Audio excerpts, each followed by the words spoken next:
Outstanding এবং brilliant. Nazmul Hossain শান্তর 60 বলে 101 নট আউট, 168 স্ট্রাইক রেট, 10টা 4, 5টা 6। এরকম একটা ইনিংস বিপিএল এর শুরুর দিনই নাজমুল হোসেন শান্তর ব্যাট থেকে দেখা যাবে, এটা কেউই হয়তো চিন্তা করেননি। এবং একই সঙ্গে নাজমুল হোসেন শান্ত বোধহয় এই ইনিংসটা দিয়ে বিভিন্ন জায়গায় একটা বার্তা দেওয়ার চেষ্টা করলেন যে তাকে যেভাবে টি-20 থেকে বাতিলের খাতায় ফেলে দেওয়া হয়, যেভাবে তিনি টি-20তে পারেন না, চলেন না বলে ট্যাগ লাগিয়ে দেওয়ার চেষ্টা করা হয়, সেগুলোর বিপক্ষেও ছোট্ট করে হলো একটা জবাব দিয়ে রাখলেন। এবং যেভাবে তিনি ইনিংসটা সাজিয়েছেন, প্রথম 26 বলে যখন 31 রান, তখন আমার আশপাশের অনেককেই বলতে শুনেছি, কেননা শান্তকে ট্রল করে তো মজা, শান্ত তো ট্রলের পাত্র আপনাদের অনেকের কাছে। 26 বলে যখন 31, তখন শান্তকে নিয়ে আমি বলতে শুনেছি আমার আশপাশে, এই ড্যাশ ড্যাশ বুঝে নেন আপনি, কেন না টি-20তে।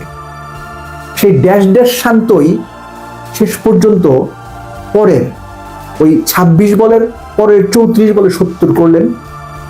শুধুমাত্র লেগ সাইডে খেললেন না, স্কোয়ার কাট, ড্রাইভ, পুল, হুক, সুইপ, সব রকম শট খেলে, উইকেটের চারপাশে খেলে, ক্যাপ্টেন্স নক খেলে, 190 চেজ ডাউন করে, মুশফিকের 50 দুর্দান্ত ইনিংস, মুশফিকের সঙ্গে 72 বলে 130 নট আউটের পার্টনারশিপ করে ম্যাচ জিতিয়ে মাঠ ছাড়লেন।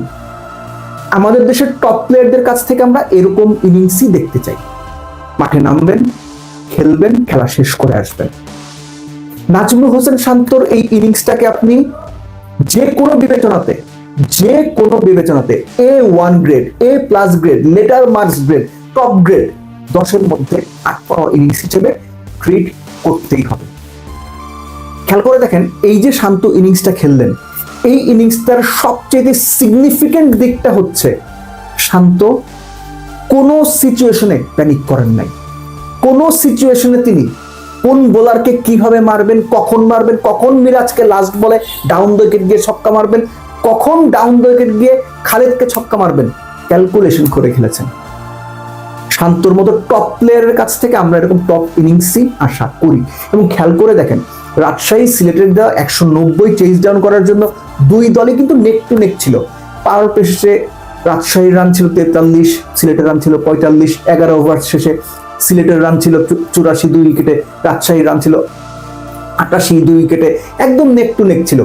মিডল ওভার্স যেভাবে নিয়ন্ত্রণ করে দুই দলই খেলেছে, সেটা আসলে বাংলাদেশ ক্রিকেটের জন্যই খুব দারুণ একটা সাইন, কেননা দুই পক্ষেই ছিলেন বাংলাদেশের ব্যাটাররা। খেয়াল করে দেখেন, সিলেট পাওয়ার প্লের পরে মিডল ওভারে 93 রান তুলেছে 2 উইকেটে, সেখানে 106 রান তুলেছে রাজশাহী। এই যে 13 রানের ডিফারেন্স, এটা রাজশাহীকে একটা মাইলেজ দিয়ে এগিয়ে দিয়েছে।